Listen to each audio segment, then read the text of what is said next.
Bonjour à tous, je m'appelle Thierry Guibert et je suis le PDG de MF Brands Group. Ça vous dit peut-être rien, mais si je vous dis Lacoste, Aigle, De Koppel, peut-être que ça vous parle mieux. Donc je vais vous parler de liberté pour ça, et je vais d'abord vous parler de mon parcours, parce que j'ai l'impression que je suis déjà né dans la liberté. Mon père était berger, ma mère fleuriste. Donc je dirais les grands espaces, ça me connaît depuis tout petit.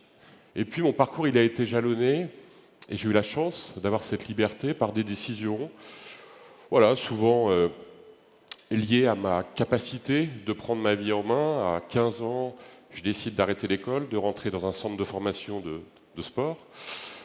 3 mois après, je me blesse, peut-être le destin, et je dois revenir à l'école. Quand il s'agit de choisir mon école de commerce, je ne choisis pas la meilleure en termes de ranking, mais je choisis plutôt celle où je me sentirais le mieux, en termes de liberté, mais aussi de capacité à vivre, je dirais, selon mes principes. Et puis dans ma vie professionnelle, j'ai eu aussi beaucoup de chance. J'ai rencontré en fait des mentors qui m'ont donné cette capacité à être moi-même et à continuer mon chemin.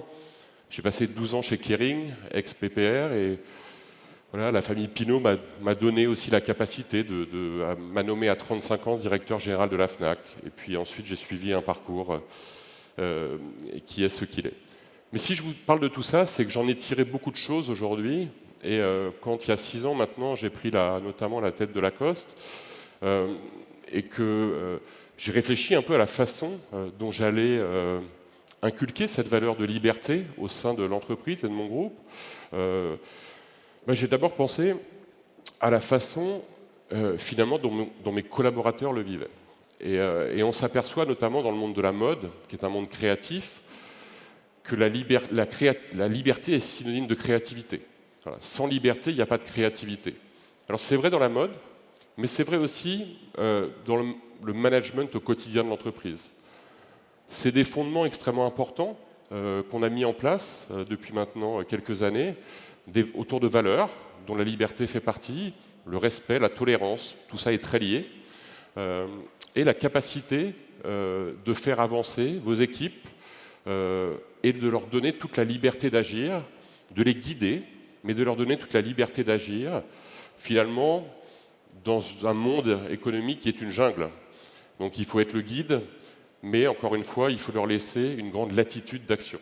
C'est comme ça que je gère mon groupe, différentes entreprises, donc Lacoste notamment, mais aussi les entreprises que j'ai citées auparavant.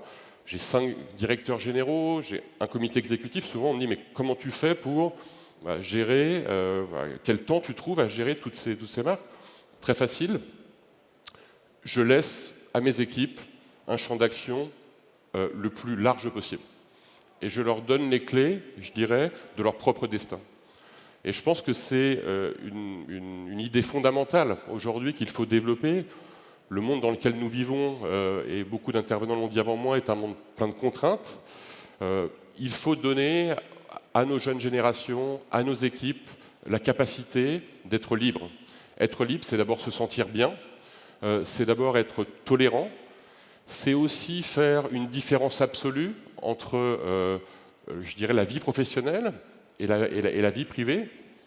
Peu importe pour moi si mes collaborateurs sont, je dirais, d'autres personnes en dehors de leur vie professionnelle. Ce qui m'importe, c'est leur capacité à se sentir bien, à se réaliser.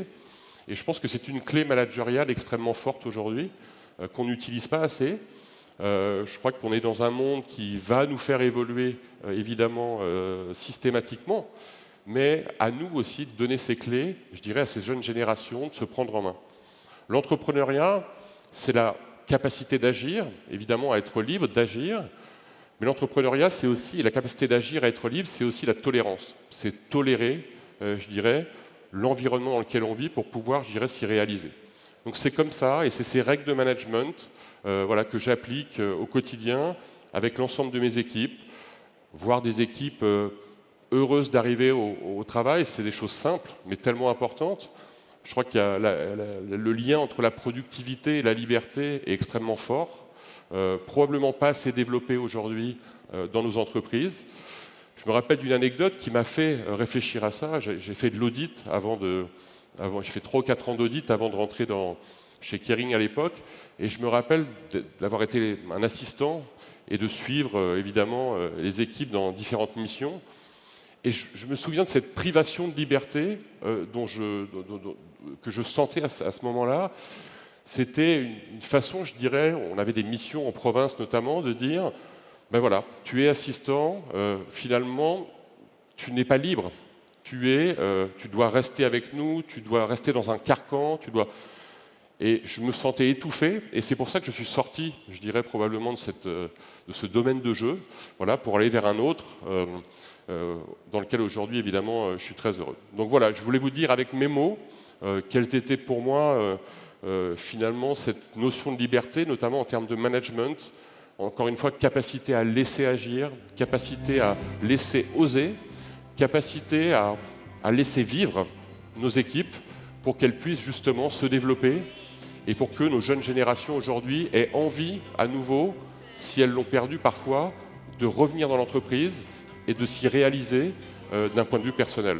Je crois que c'est extrêmement important, il faut avoir ça en tête, et je crois que voilà, si on avance dans cette direction, je pense qu'on fera demain des entreprises profitables et regardées de tous. Voilà, merci à vous, merci pour votre accueil, merci.